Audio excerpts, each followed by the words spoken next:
Liit. Liit niya pero bigat. Bigat talaga oh. Liguin natin. Laban si Bruce, liguin natin. Ito yung kakaibahan sa mga aso. Forever baby talaga silang malaga. Forever baby. Kaya sa mga nagbabalak mag-alaga ng aso ay dapat pati sarili prepare natin. Kasi grabe yung kailangan na ibigay natin na attention sa kanila. So, matagal na tayo nag-alaga ng aso mga. Pero first time ko itong micro exotic.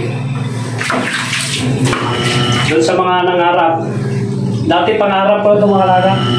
Pangarap lang na magkaroon tayo ng ganito. Pero ngayon ay buwan natin. Si Bruce! Kaiksi ni Bruce. Mas maiksi itong alaga kaysa doon sa ano. Ito, 2 tangka lang oh. 2. Pero sobrang bigat. Yung katawan niya sobrang latang ng alaga. Halos 1 tangka. Sobra. Ang bigat ito sa alaga. Malaki ito.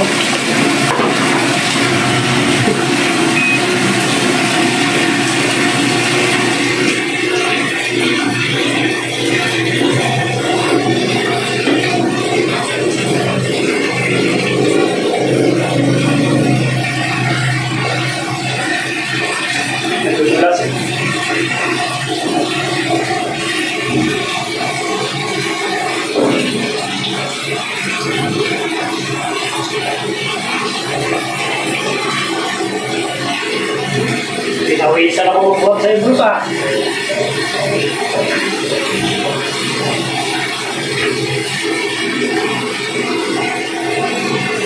Lagi. Dapat na katawan mga alaga.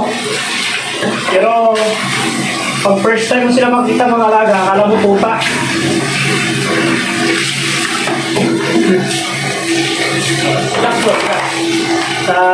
Okay, higa. Oh. Ganyan lang. Matingan ito muna mga alaga, hindi na sila makasalong. Alaga. So, ayan o. Okay. Yung bibi talaga. Bibi talaga. No.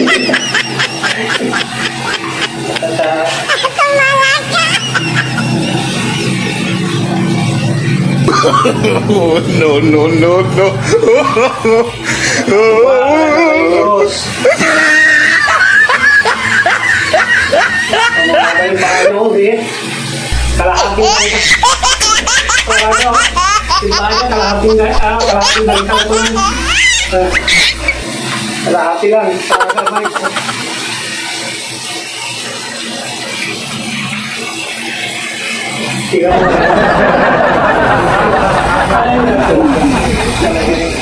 Nakatuwa ito mga alaga.